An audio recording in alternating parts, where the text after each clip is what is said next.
Hello students, आज हम पढ़ेंगे गेम्स थ्योरी। गेम्स थ्योरी बहुत जगह काम आती है, जैसे कि मिलिट्री ट्रेनिंग, नेगोशिएशन करना हो, या फिर कोई नए कॉन्ट्रैक्ट हो, या फिर मिलिट्री मार्केटिंग करनी हो कोई प्रोडक्ट्स की, वहाँ पर हमारे गेम्स थ्योरी काम में आती है। तो गेम्स थ्योरी में क्या होता है? सबसे पहली बात, गेम क्या है? गेम कोई एक खेल है जो कि कुछ लोग मिलके खेलते हैं। अब कुछ इसलिए क्योंकि दो भी हो सकते हैं, अगर दो हैं तो 2 पर्सन गेम होगा, और अगर 2 से ज़्यादा है तो n पर्सन्स गेम होगा। इसी प्रकार से जब गेम की बात करी हमने तो उसके अंदर प्लेयर्स होंगे। जो 2 लोग मिलके गेम खेलेंगे दैट वुड बी प्लेयर्स। इसके अंदर रिस्क भी होता है। जब भी कोई गेम होगा तो क्या होगा? 2 चीज़ें होंगी, एक जीतेगा और दूसरा हारेगा। ठीक है, तो जो चीज़ गेम के एंड में जो भी चीज़ एक दूसरे को दी जाए, सपोज कोई जीता तो उसको एक ट्रॉफी मिलेगी या कोई मॉनेटरी वैल्यू हो, सपोज कि कुछ पैसे हो, तो एक आदमी जीतेगा और दूसरे आदमी हार जाएगा, यानी प्लस और माइनस। इन सारी चीज़ों को दर्शाने के लिए जो मैट्रिक्स हम बनाते हैं उसको हम बोलते हैं पे ऑफ मैट्रिक्स। और जो मैंने बताया आपको, जो जीतेगा हारेगा उसको हम बोलते हैं पे ऑफ। ठीक, इसके अलावा ज़ीरो सम गेम भी एक डेफिनेशन में आता है। ज़ीरो सम गेम, अगर हम 2 लोग गेम खेल रहे हैं, सपोज प्लेयर ए और प्लेयर बी गेम खेल रहे हैं, प्लेयर ए जीता 10 पॉइंट्स और तो प्लेयर ए कितने हारा? 10 पॉइंट्स। ठीक है, तो इन दोनों का जब हम जोड़ करेंगे, मतलब कि जो जीता वो प्लस, जो हारा वो माइनस, तो इन दोनों को जब हम जोड़ करेंगे तब क्या आएगा? आखिरी में 0। This is known as zero sum game. Normally games जो होते हैं ज़ीरो सम होते हैं, और कुछ नॉन ज़ीरो सम गेम भी होते हैं।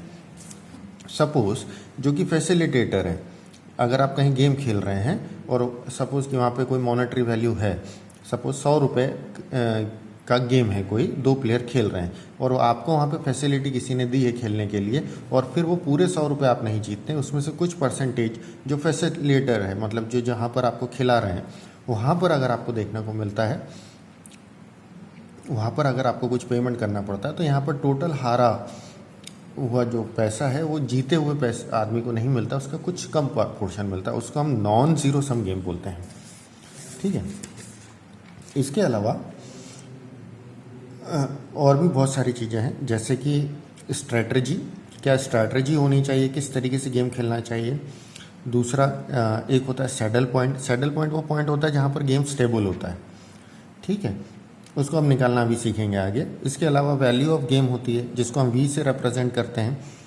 ठीक है, ये सारी चीज़ें हैं, और इसको हम क्वेश्चन को एक एग्जाम्पल लेके समझते हैं। Let us take this example. ये गेम्स थ्योरी को रिप्रेजेंट करने का एक तरीका है। ये जो चीज़ है ये मैट्रिक्स बोलते हैं इसको, पी ऑफ मैट्रिक्स। ये 2 प्लेयर हैं, प्लेयर ए और प्लेयर बी। प्लेयर ए के पास 2 स्ट्रैटेजीज है, A1 और A2। प्लेयर बी के पास 2 स्ट्रैटेजीज है, B1 और B2। ये उनकी वैल्यूज़ हैं। ठीक है, तो अब आप समझिए कि गेम कैसे है। सपोज कोई कॉइन है और 2 लोग खेल रहे हैं, एक प्लेयर ए है और दूसरा प्लेयर बी है। अब वो कॉइन को उन्होंने उछाला, नीचे गिरेगा तो क्या आएगा? हेड या टेल। तो प्लेयर ए के पास ऑप्शन होगा हेड कहने का या फिर टेल कहने का। सिमिलरली प्लेयर बी के पास भी ऑप्शन होगा हेड और टेल का। इन बोथ दी केसेस दोनों के जीतने की जो प्रोबेबिलिटी है वो 50-50% होगी, प्लेयर ए की भी और प्लेयर बी की। बायस्ड गेम मतलब 50% दोनों के चांसेस हैं।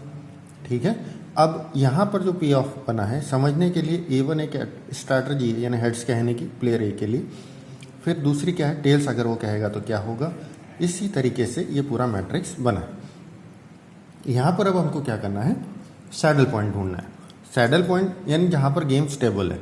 गेम स्टेबल मतलब जितना जीतेंगे उतना हारेंगे। ठीक है, स्टेबल। तो यहाँ पर हम कोशिश करते हैं, कैसे निकालेंगे?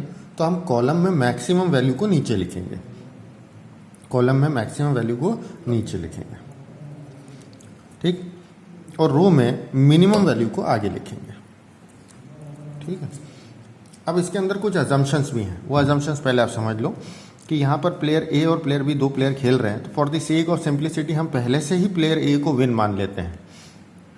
अब आप कहेंगे कि ए को विन मान लिया तो फिर हमको आगे करने की ज़रूरत ही क्या है? नहीं, अगर प्लेयर ए को आपने विन और आंसर पॉजिटिव आता है, इसका मतलब आपका जो अजम्पशंस था वो सही है। अगर प्लेयर बी जीत जाता है और आपने प्लेयर ए को अज्यूम करके चले थे कि प्लेयर ए जो था वो विन था, तो आंसर वुड कम नेगेटिव। तो इसलिए चिंता करने की ज़रूरत नहीं है। For the sake of simplicity we always assume that player A will win. ठीक है, अब यहाँ पर जो भी एक्सपेक्टेड वैल्यूज है, यहाँ पर दो एक्सपेक्टेड वैल्यूज है 6 और 6। तो यहाँ पर जो सैडल पॉइंट हमारा आया है वो क्या है? A1 B2। ठीक है, A1 B2 इस तरीके से हम सैडल पॉइंट निकाल सकते हैं। और यहाँ पर क्या वैल्यू है ये इसकी? 6।